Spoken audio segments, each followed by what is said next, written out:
Logo após a apuração dos votos no primeiro turno das eleições deste domingo, 2, o presidente Jair Bolsonaro, PL, atribuiu os resultados à sua estratégia bem-sucedida no fronte econômico, que valorizou o Auxílio Brasil ao mesmo tempo em que reduziu os preços dos combustíveis e da véspera da inflação. Economistas que acompanham o cenário político discordam. Como em qualquer eleição, a economia pode até ajudar. No entanto, analistas atribuem o movimento bolsonarista ao avanço de uma onda conservadora, e Luiz Inácio Lula da Silva, PT, precisará se adaptar a esse movimento para vencer a eleição e, depois, governar com um Congresso mais à direita. Após a apuração dos votos, Lula obteve 48,4% dos votos válidos, resultado que ficou dentro da margem de erro das pesquisas. Bolsonaro obteve 43,22% dos votos, uma diferença de quase 7 pontos percentuais, fortalecendo o presidente no segundo turno. Helena Landau, a economista e advogada que coordenou as pesquisas, disse: "Os votos de Bolsonaro estão vergonhosamente subestimados com essa disparidade entre as pesquisas e as pesquisas. O motivo não é a economia, o que estamos vendo é uma onda conservadora." Evento. Plano Econômico de Simone Tebet, CMDB. O astronauta Marcos Pontes se torna senador por São Paulo, Hamilton Mourão vence no Rio Grande do Sul, Magno Malta retorna ao Espírito Santo, o ex-ministro da Saúde Eduardo Pazuello se tornou o deputado federal mais votado do Rio. "Não se trata de economia", disse.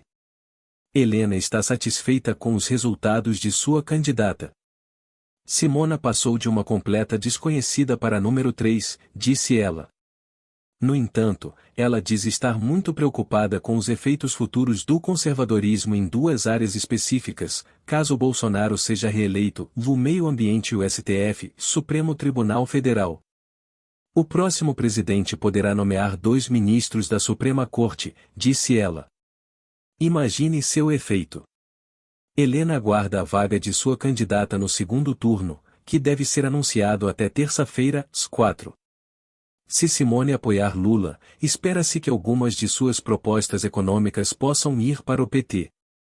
O economista Nelson Marconi, que atuou na coordenação econômica da campanha de Ciro Gomes, PDT, em 2018 e 2022, também não acredita que uma melhora na economia possa explicar os resultados. Na pesquisa que encomendamos, dá para ver que o governo Bolsonaro injetou cerca de 450 bilhões de reais na economia no segundo semestre e tomou medidas em diferentes áreas, então se isso não fosse captado antes, a investigação teria que ser muito errado, disse Marconi. Acredito que há outro movimento, mais relevante para a agenda aduaneira. Marconi garantiu que seu candidato não apoiará Bolsonaro, mas ainda não tem definição de um possível apoio a Lula. O economista Edmar Baixa, um dos fundadores do Plano Real, espera uma reação do PT nos próximos dias. Se Lula quer parar essa onda conservadora, ele precisa girar drasticamente para o centro, disse Baixa, um antigo defensor do PSDB que esteve envolvido na campanha O Ajude a construir uma terceira via ou do Tebet. Para os economistas, Lula precisa atuar no segundo turno para fortalecer sua coalizão. Como membro da Academia Brasileira de Letras, Baixa tem forte influência nos bastidores do debate econômico, e é sócio fundador da Casa das Graças, Instituto de Pesquisa em Política Econômica do Rio de Janeiro, dedicado a promover o debate sobre a economia brasileira e desenvolvimento. Este ano, no entanto, ele assumiu uma postura mais pública por preocupação com a direção política. Baixa disse que o primeiro passo do PT foi se concentrar em São Paulo, onde Fernando Haddad, PT, entrou no segundo turno com 35,70% dos votos válidos, abaixo do que a pesquisa previa. Apoiado por Bolsonaro, o ex-ministro da Infraestrutura Tarcísio de Freitas, republicano, fechou a rodada de abertura com 42,32% dos votos. Foi isso que impactou Bolsonaro, e isso tem que ser revertido, disse. O economista Nelson Barbosa, petista de longa data e ex-ministro do Planejamento e da Fazenda, muitas vezes se opõe a outro campo de graduados do PSDB. Desta vez, porém, ele concorda com a importância de uma coalizão mais ampla.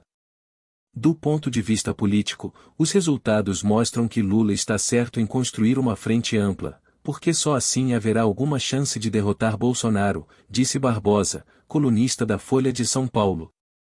No segundo turno, Barbosa acredita que com a cooperação de quem apoia Tebet e Ciro, a frente será mais ampla. O economista Armínio Fraga, ex-presidente do BC Bank, Banco Centra, e colunista da Folha de S. Paulo, destacou que também é importante rever a estratégia do PT pelo impacto da eleição no Legislativo. Bolsonaro sai muito forte no Congresso, diz ele. Erros monumentais precisam ser corrigidos. O PL de Bolsonaro ganhou ao menos 23 deputados, chegando a 99. Tornou-se a maior bancada eleita na Câmara nos últimos 24 anos.